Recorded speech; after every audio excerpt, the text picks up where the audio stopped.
ಪುರುಷರ ಈ ಅಭ್ಯಾಸಕ್ಕೆ ಮಹಿಳೆಯರು ಹೆಚ್ಚು ಬೀಳುತ್ತಾರಂತೆ.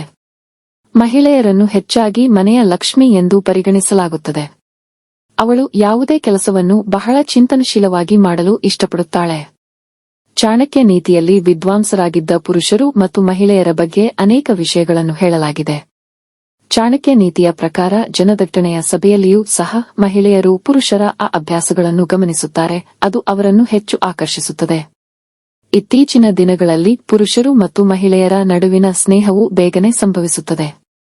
ಅಂತಹ ಪರಿಸ್ಥಿತಿಯಲ್ಲಿ ಭವಿಷ್ಯದಲ್ಲಿ ಯಾವುದೇ ಸಮಸ್ಯೆಯಾಗದಂತೆ ಅವಳು ಮೊದಲು ತನ್ನ ಪುರುಷ ಸ್ನೇಹಿತನನ್ನು ಕೂಲಂಕಷವಾಗಿ ಪರೀಕ್ಷಿಸುತ್ತಾಳೆ. ಹಾಗಾದರೆ ಜನದಟ್ಟಣೆಯ ಸಭೆಯಲ್ಲಿ ಮಹಿಳೆಯರು ಗಮನಿಸುವ ಪುರುಷರ ಅಭ್ಯಾಸಗಳು ಯಾವುವು ನೋಡಿ. ಪುರುಷರ ಪ್ರಾಮಾಣಿಕ ವ್ಯಕ್ತಿತ್ವವು ಮಹಿಳೆಯರನ್ನು ಬಹಳಷ್ಟು ಆಕರ್ಷಿಸುತ್ತದೆ. ಎಂದಿಗೂ ಮೋಸ ಮಾಡದ ಪುರುಷರು ಮಹಿಳೆಯರ ಮೊದಲ ಆಯ್ಕೆ. ಒಬ್ಬ ಪ್ರಾಮಾಣಿಕ ವ್ಯಕ್ತಿ ಜನರ ನಡುವೆ ಕುಳಿತಿದ್ದರೂ ಸಹ ಯಾರ ಬಗ್ಗೆಯೂ ಕೆಟ್ಟದಾಗಿ ಮಾತನಾಡುವುದಿಲ್ಲ ಮತ್ತು ಶುದ್ಧ ಮನಸ್ಸಿನಿಂದ ಎಲ್ಲರಲ್ಲೂ ಒಳ್ಳೆಯತನವನ್ನು ನೋಡುವವನು. ಮಹಿಳೆಯರಿಗೆ ತುಂಬಾ ಇಷ್ಟ. ಚಾಣಕ್ಯ ನೀತಿಯ ಪ್ರಕಾರ ಮಹಿಳೆಯರು ತಮ್ಮ ಮಾತನ್ನು ಎಚ್ಚರಿಕೆಯಿಂದ ಆಲಿಸುವ ಮತ್ತು ಗಮನ ಕೊಡುವ ಪುರುಷರನ್ನು ಹೆಚ್ಚು ಇಷ್ಟಪಡುತ್ತಾರೆ. ಜನದಟ್ಟಣೆಯ ಸಭೆಯಲ್ಲಿಯೂ ಸಹ ಯಾರು ತಮ್ಮ ಮಾತನ್ನು ಗಮನವಿಟ್ಟು ಕೇಳುತ್ತಿದ್ದಾರೆ, ಯಾರು ತಮ್ಮ ಭಾವನೆಗಳನ್ನು ಅರ್ಥ ಮಾಡಿಕೊಳ್ಳುತ್ತಿದ್ದಾರೆ, ಯಾರು ತಮ್ಮ ಪ್ರತಿಯೊಂದು ಮಾತನ್ನು ಗಮನಿಸುತ್ತಿದ್ದಾರೆ ಎಂಬುದನ್ನು ಅವರು ನೋಡುತ್ತಾರೆ. ಮಹಿಳೆಯರು ಅಂತಹ ವ್ಯಕ್ತಿತ್ವದ ಪುರುಷರನ್ನು ಇಷ್ಟಪಡುತ್ತಾರೆ.